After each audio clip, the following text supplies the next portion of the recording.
तो आज कहानी शुरू करते हैं 18वीं सदी के भारत से। एक ऐसी तस्वीर की कल्पना कीजिए जहां मुगल सल्तनत की जो शानदार इमारत थी वो ढह रही है और उसकी जगह कोई एक ताकत नहीं बल्कि कई छोटी बड़ी क्षेत्रीय ताकतें उभर रही हैं। मराठा हैं, मैसूर, बंगाल, अवध। हाँ, एक तरह से सत्ता का विकेंद्रीकरण हो रहा था। बिल्कुल। और आज हमारे पास जो स्रोत हैं वे हमें इसी बिखरे हुए राजनीतिक मंजर से उठाकर एक असाधारण सफर पे ले जाते हैं। कैसे मसालों का व्यापार करने आई एक कंपनी देखते ही देखते इस विशाल भूमि की मालिक बन बैठी, और फिर उस मालिकी को उखाड़ फेंकने के लिए भारत ने कैसी लड़ाई लड़ी। और ये सिर्फ तोपों, तलवारों और संधियों की कहानी नहीं है ना? नहीं, बिल्कुल नहीं। ये उससे कहीं ज्यादा गहरी है। ये विचारों की कहानी है, रणनीतियों की, और उन गहरे आर्थिक बदलावों की जिन्होंने भारत की रीढ़ ही तोड़कर रख दी थी। हाँ। हम इस बात की पड़ताल करेंगे कि ईस्ट इंडिया कंपनी की सफलता के पीछे सिर्फ सैन्य ताकत थी या कुछ और भी था, और भारत ने जवाब कैसे दिया। हाँ, और साथ ही भारत ने इस गुलामी का जवाब कैसे दिया, क्योंकि जवाब सिर्फ एक नहीं था। कहीं सुधार की आवाज थी तो कहीं विद्रोह की आग। सही कहा। तो हमारा मिशन है इस जटिल इतिहास की परतों को खोलना, उन अहम मोड़ों को समझना जिन्होंने भारत के भविष्य को आकार दिया, और ये पता लगाना कि आजादी की राह एक सीधी सड़क थी या कई पगडंडियों वाला एक उबड़-खाबड़ रास्ता, जहां हर मोड़ पर एक नई बहस और एक नई विचारधारा खड़ी थी। चलिए शुरू करते हैं। अच्छा, ये बात मुझे हमेशा हैरान करती है। भारत में डच थे, फ्रांसीसी थे, पुर्तगाली भी थे, सब बड़ी ताकतें थीं। फिर ऐसा क्या था ईस्ट इंडिया कंपनी के पास कि वो सबको पछाड़कर अकेली शक्ति बन गई। सिर्फ किस्मत तो नहीं हो सकती। नहीं, किस्मत तो बिल्कुल नहीं। इसके पीछे एक बहुत सोची समझी रणनीति थी और कुछ बुनियादी फर्क थे। जैसे कि देखो, सबसे बड़ा फर्क तो कंपनी के अपने स्ट्रक्चर में ही था। ईस्ट इंडिया कंपनी एक प्राइवेट कॉर्पोरेशन थी। अच्छा। जिसे लंदन में बैठा एक बोर्ड ऑफ डायरेक्टर्स चलाता था। वो मुनाफे के लिए काम करते थे और बहुत तेजी से फैसले ले सकते थे। हाँ, ये तो है। इसकी तुलना में उनकी जो सबसे बड़ी दुश्मन थी, फ्रेंच ईस्ट इंडिया कंपनी, वो सीधे फ्रांस की सरकार के अधीन थी। हर छोटे बड़े फैसले के लिए उन्हें पेरिस से इजाजत लेनी पड़ती थी, जिसमें आप सोचिए महीनों लग जाते थे। यानी एक तरफ एक फुर्तीली प्राइवेट कंपनी और दूसरी तरफ एक सुस्त सरकारी विभाग। बिल्कुल। और जाहिर है ब्रिटिश रॉयल नेवी का समंदर पर कब्जा उनके लिए एक बहुत बड़ा प्लस पॉइंट रहा होगा। हाँ, वो तो था ही। हाँ। जिसने भी समंदर जीता उसने व्यापार का रास्ता जीत लिया। सही बात है। बिल्कुल। समुद्री ताकत ने उन्हें एक निर्णायक बढ़त दी, लेकिन उनकी असली कामयाबी का राज भारत की जमीन पर उनकी नीतियों में छिपा है। उन्होंने सिर्फ मैदान में युद्ध नहीं जीते, बल्कि कागज पर ऐसी संधियां की जिन्होंने भारतीय रियासतों को अंदर से खोखला कर दिया। उन्होंने भारतीय राजाओं की ताकत को उन्हीं के खिलाफ इस्तेमाल किया। ठीक कहा। आप लॉर्ड वेलेस्ली की सहायक संधि प्रणाली यानी सब्सिडियरी अलायंस सिस्टम की बात कर रही हैं। जी हाँ। सुनने में तो बहुत मासूम लगता है, सहायक संधि। हाँ, नाम बहुत भ्रामक है। ये नीति एक मीठा जहर थी। भारतीय शासक को कहा जाता था कि हम आपको बाहरी हमलों और अंदरूनी विद्रोह से सुरक्षा देंगे। अच्छा। बदले में आपको अपने दरबार में एक ब्रिटिश टुकड़ी रखनी होगी और उसका पूरा खर्च भी उठाना होगा। पूरा खर्च भी? हाँ, और साथ ही आप किसी दूसरे यूरोपियन या भारतीय राज्य से हमारे बिना पूछे कोई समझौता नहीं कर सकते।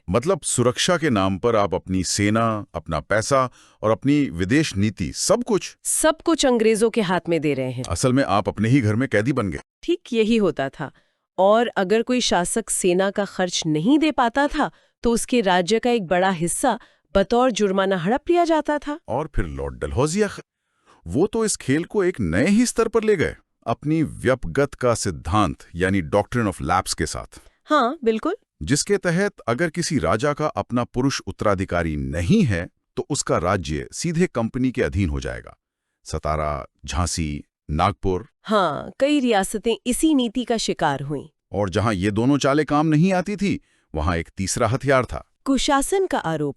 हाँ, कुशासन का आरोप। 1856 में अवध के साथ यही हुआ। उन पर आरोप लगाया गया कि आप ठीक से शासन नहीं कर पा रहे हैं, इसलिए जनता की भलाई के लिए हम आपका राज्य ले रहे हैं। वाह। इन सभी नीतियों ने मिलकर भारतीय शासकों, जमींदारों और सैनिकों के मन में जो गुस्सा भरा, वही 1857 के विद्रोह के रूप में फटा। तो अंग्रेजों ने राजनीतिक तौर पर तो अपनी पकड़ बना ली थी, लेकिन असली खेल तो पैसा का था। एक पूरे साम्राज्य को चलाने का खर्च आखिर कहाँ से आ रहा था? यहीं से शोषण का एक नया अध्याय शुरू होता है, जिसे दादा भाई नौरोजी ने बहुत सटीक नाम दिया था, धन की निकासी। Drain of wealth. हाँ, ड्रेन ऑफ वेल्थ, ये एक बहुत शक्तिशाली विचार था। नौरोजी ने पहली बार आंकड़ों के साथ ये साबित किया कि ब्रिटिश शासन भारत को सभ्य बनाने के लिए नहीं बल्कि उसे लूटने के लिए था। मतलब? इसका सीधा सा मतलब था कि भारत की दौलत लगातार इंग्लैंड जा रही थी और बदले में भारत को कुछ नहीं मिल रहा था। अच्छा। और ये निकासी कई तरीकों से हो रही थी। यहाँ काम करने वाले अंग्रेज अधिकारियों की भारी भरकम तनख्वाह और पेंशन, ब्रिटेन में भारत के लिए की गई खरीदारी का भुगतान और व्यापार से होने वाला एक तरफा मुनाफा। और इसका सबसे ज्यादा असर किस पर पड़ा? जाहिर है आम आदमी पर, किसान पर। बिल्कुल। उन्होंने भू राजस्व की ऐसी प्रणालियां लागू की जिनका मकसद सिर्फ ज्यादा से ज्यादा लगान वसूलना था। चाहे वो बंगाल का स्थायी बंदोबस्त हो या दक्षिण भारत की रैयतवाड़ी व्यवस्था, नतीजा ये हुआ कि किसान कर्ज के जाल में फंसते चले गए और भारतीय कृषि बर्बाद हो गई। और इसका असर सिर्फ किसानों पर नहीं पड़ा होगा। मैंने स्रोतों में पढ़ा है कि भारत के जो पारंपरिक उद्योग थे, जैसे कपड़ा उद्योग, उन पर तो बहुत ही गहरा असर हुआ। और ये कोई हादसा नहीं था। नहीं, ये एक सोची समझी नीति थी जिसे विऔद्योगीकरण कहते हैं। अच्छा। इसका असर जमीनी स्तर पर भयानक था। मिसाल के तौर पर 19वीं सदी की शुरुआत में भारत दुनिया के सबसे बड़े कपड़ा निर्यातकों में से एक था। और सदी के अंत तक वही भारत मैनचेस्टर और लैंकाशायर की मिलों में बना कपड़ा आयात कर रहा था। लाखों भारतीय बुनकरों और कारीगरों की पीढ़ियों की रोजी रोटी छीन ली गई। भारत को कच्चे माल का सप्लायर और बने हुए ब्रिटिश माल का बाजार बना दिया गया। बिल्कुल। इस दोहरे शोषण की, मतलब राजनीतिक और आर्थिक, इसकी प्रतिक्रिया सिर्फ गुस्से और विद्रोह के रूप में तो नहीं आई होगी। एक बौद्धिक जागृति भी तो हो रही थी। सही कहा। 19वीं सदी का भारत एक अजीब दौर से गुजर रहा था। एक तरफ गुलामी थी, दूसरी तरफ एक नई चेतना का जन्म हो रहा था। सामाजिक धार्मिक सुधार आंदोलन इसी का नतीजा थे। इसमें दो मुख्य धाराएं थीं। एक थी सुधारवादी, जैसे राजा राम मोहन रॉय का ब्रह्म समाज, जो पश्चिमी विचारों से प्रभावित थे। हाँ, और सती प्रथा, बाल विवाह, मूर्ति पूजा जैसी कुरीतियों को खत्म करना चाहते थे। और दूसरी धारा थी पुनरुत्थानवादी। हाँ, जैसे स्वामी दयानंद सरस्वती का आर्य समाज, जिनका नारा था वेदों की ओर लौटो। वे पश्चिमी प्रभाव को नकार कर भारत के प्राचीन गौरव को फिर से स्थापित करना चाहते थे। भले ही इन दोनों धाराओं के रास्ते अलग थे, लेकिन दोनों ने एक बहुत जरूरी काम किया। उन्होंने भारतीयों को अपनी सामाजिक और सांस्कृतिक पहचान के बारे में सोचने पर मजबूर किया। एक आत्मविश्वास जगाया। हाँ, एक आत्मविश्वास जगाया, और इसी आत्मविश्वास ने भारतीय राष्ट्रवाद की नींव रखी। तो 1857 का विद्रोह इसी का नतीजा था। इसी बढ़ती चेतना और गहरे होते असंतोष का मिलाजुला परिणाम था। यह सिर्फ एक सिपाही विद्रोह नहीं था। नहीं, ये उससे कहीं ज्यादा था। ये भारत की आजादी की पहली बड़ी लड़ाई थी। भले ही वो नाकाम रही, लेकिन उसने ईस्ट इंडिया कंपनी के ताबूत में आखिरी कील ठोक दी। और भारत का शासन सीधे ब्रिटिश क्राउन के हाथ में चला गया। जी हाँ। 1857 के बाद लड़ाई का तरीका बदला। अब तलवारों की जगह कलम और दलीलों ने ले ली। 1885 में भारतीय राष्ट्रीय कांग्रेस की स्थापना हुई, जिसके शुरुआती नेताओं को उदारवादी या मॉडरेट्स कहा जाता था। लेकिन क्या ये कहना सही होगा कि उनकी 3 पीस की जो रणनीति थी, पेटिशंस, प्रेयर्स और प्रोटेस्ट्स, वो पूरी तरह से नाकाम थी? ये एक बहुत अहम सवाल है। कुछ लोग तो उन्हें राजनीतिक भिखारी भी कहते थे। हाँ, कहते थे। और ऊपरी तौर पर देखने पर उनकी रणनीति बहुत धीमी और असरहीन लगती भी है, लेकिन उनका सबसे बड़ा योगदान वो था जो दिखाई नहीं देता। मतलब? उन्होंने ब्रिटिश शासन की एक ऐसी तीखी आर्थिक आलोचना तैयार की जिसकी काट अंग्रेजों के पास भी नहीं थी। अच्छा। दादा भाई नौरोजी, आरसी दत्त जैसे नेताओं ने ड्रेन ऑफ वेल्थ थ्योरी से ये साबित कर दिया कि अंग्रेजी राज भारत के लिए कितना विनाशकारी है। तो उन्होंने एक वैचारिक बिल्कुल। उन्होंने ही राष्ट्रवाद की वो बौद्धिक जमीन तैयार की जिस पर बाद में गरम दल ने अपनी इमारत खड़ी की। और इसी धीमी गति से पैदा हुई निराशा ने गरम दल यानी एक्सट्रीमिस्ट्स को जन्म दिया। हाँ। लाल बाल पाल, लाला लाजपत राय, बाल गंगाधर तिलक और बिपिन चंद्र पाल, ये तिकड़ी एक नए तरह की राजनीति लेकर आई। बिल्कुल। तिलक का नारा ही अपने आप में सब कुछ कह देता है। स्वराज मेरा जन्मसिद्ध अधिकार है और मैं इसे लेकर रहूंगा। उन्होंने याचिकाओं की राजनीति को भिक्षावृत्ति कहकर खारिज कर दिया और जनता को सीधे कार्रवाई के लिए प्रेरित किया। बहिष्कार, स्वदेशी जैसे कार्यक्रम दिए। हाँ, बहिष्कार, स्वदेशी और राष्ट्रीय शिक्षा। और 1905 में लॉर्ड कर्जन का बंगाल को विभाजित करने का फैसला, वो तो आग में घी का काम कर गया। हाँ, और पूरे देश में एक जबरदस्त स्वदेशी आंदोलन शुरू हो गया। लेकिन विचारों का ये टकराव सिर्फ अंग्रेजों और भारतीयों के बीच नहीं था, ये तो कांग्रेस के अंदर भी बहुत गहरा था। हाँ, और ये 1907 में सूरत में खुलकर सामने आ गया, जहां कांग्रेस नरम दल और गरम दल में टूट गई। ये तो एक बड़ी त्रासदी थी। बहुत बड़ी। इस विभाजन का अंग्रेजों ने खूब फायदा उठाया। गरम दल के बड़े नेता या तो जेल में थे, जैसे तिलक, या राजनीति से बाहर हो गए, और नरम दल की पकड़ भी कमजोर पड़ गई। हाँ, एक तरह से इस फूट ने राष्ट्रीय आंदोलन को लगभग 1 दशक पीछे धकेल दिया। और ये पैटर्न बाद में भी दोहराया गया है। गांधी जी के असहयोग आंदोलन वापस लेने के बाद भी तो कांग्रेस में बहस हुई थी। हाँ, परिवर्तनवादी और अपरिवर्तनवादी के बीच। राइट। मोतीलाल नेहरू और CR दास जैसे परिवर्तनवादी चाहते थे कि कांग्रेस चुनाव लड़कर परिषदों में जाए और अंदर से सरकार के काम में बाधा डाले, जबकि वल्लभ भाई पटेल और राजेंद्र प्रसाद जैसे अपरिवर्तनवादी रचनात्मक कार्यों जैसे खादी और हिंदू मुस्लिम एकता पर ध्यान देना चाहते थे। तो ये दिखाता है कि मंजिल तो एक थी, लेकिन रास्ते को लेकर हमेशा एक जीवंत बहस चलती रही। और फिर इस पूरी बहस के केंद्र में महात्मा गांधी का आगमन हुआ। उन्होंने आकर स्वतंत्रता संग्राम का पूरा व्याकरण ही बदल दिया। जो लड़ाई अब तक पढ़े लिखे अभिजात्य वर्ग तक सीमित थी, उसे वो गांव-गांव, गली-गली तक ले गए। गांधी जी की सबसे बड़ी देन यही थी कि उन्होंने आजादी की लड़ाई को एक जन आंदोलन बना दिया। उनकी रणनीति क्या थी? उनकी रणनीति संघर्ष विराम संघर्ष की थी। Struggle true struggle. अच्छा। वो एक बड़ा आंदोलन खड़ा करते थे, जैसे असहयोग आंदोलन या सविनय अवज्ञा आंदोलन। जब सरकार पर दबाव चरम पर होता था, तो वो आंदोलन वापस लेकर रचनात्मक कार्यों में लग जाते थे, ताकि जनता की ऊर्जा फिर से संगठित हो सके। बिल्कुल। और फिर सही मौके पर एक और बड़ा आंदोलन, जैसे 1942 का भारत छोड़ो आंदोलन। और उनका हथियार था सत्याग्रह और अहिंसा। जी हाँ। लेकिन क्या हर कोई इस रास्ते पर चलने को तैयार था?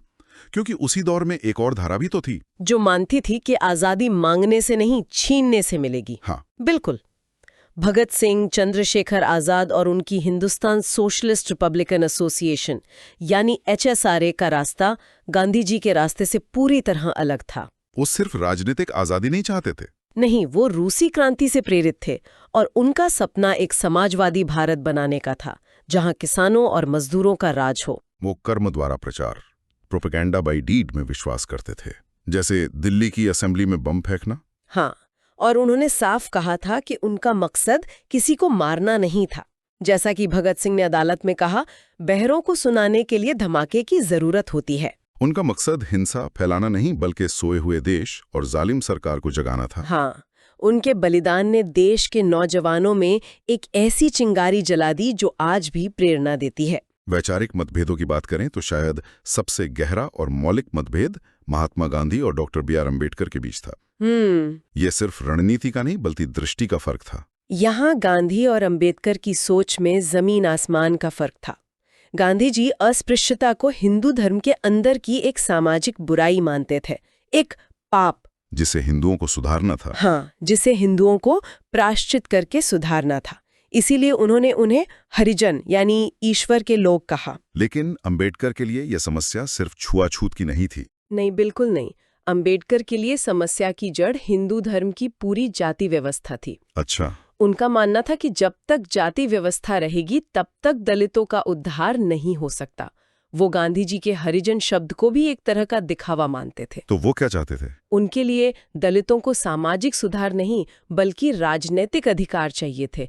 इसीलिए उन्होंने दलितों के लिए पृथक निर्वाचक मंडल यानी सेपरेट इलेक्टोरेट्स की मांग की, ताकि दलित अपना नेता खुद चुन सके। हाँ, और राजनीतिक सत्ता में हिस्सेदार बन सके। इसी बात पर तो 1932 में पूना पैक्ट हुआ था। जी हाँ। गांधी जी ने आमरण अनशन कर दिया था और अम्बेडकर को झुकना पड़ा। हाँ, ये एक ऐतिहासिक टकराव था।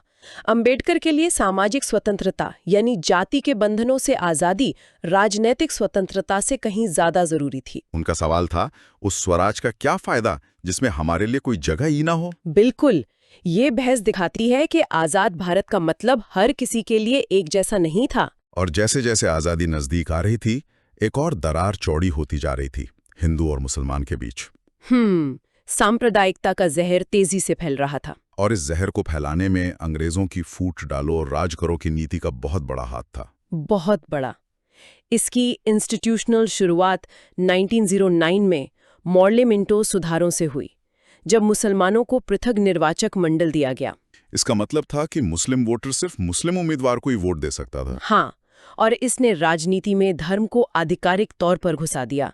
यहीं से विभाजन की नींव पड़ी। इस बीज को खाद पानी दिया मुस्लिम लीग के द्विराष्ट्र सिद्धांत ने, जिसमें कहा गया कि हिंदू और मुसलमान दो अलग अलग राष्ट्र हैं जो एक साथ नहीं रह सकते। और दूसरी तरफ हिंदू महासभा जैसे संगठनों ने भी सांप्रदायिक राजनीति को हवा दी। सही कहा। क्रिप्स मिशन से लेकर कैबिनेट मिशन तक। हाँ, 1942 से 1946 तक एक अखंड भारत को बनाए रखने की सारी कोशिशें नाकाम हो गईं। कांग्रेस एक मजबूत केंद्र वाली सरकार के साथ अखंड भारत चाहती थी, जबकि मुस्लिम लीग पाकिस्तान की अपनी मांग पर अड़ी हुई थी। बातचीत के सारे रास्ते बंद हो चुके थे। तो आखिर में विभाजन की इस कड़वी गोली को क्यों निगला गया? क्या इसे टाला नहीं जा सकता था? देखिए, 1946 में मुस्लिम लीग के डायरेक्ट एक्शन डे के आह्वान के बाद कलकत्ता और पूरे देश में जो भयानक दंगे हुए, उन्होंने कई नेताओं को हिलाकर रख दिया। उन्हें लगने लगा कि अगर विभाजन स्वीकार नहीं किया गया तो पूरा देश गृह युद्ध की आग में जल जाएगा। और अंग्रेज भी जल्दी निकलना चाहते थे। हाँ, लॉर्ड माउंटबेटन और अंग्रेज सरकार भी जल्द से जल्द सत्ता सौंपकर यहाँ से निकलना चाहती थी।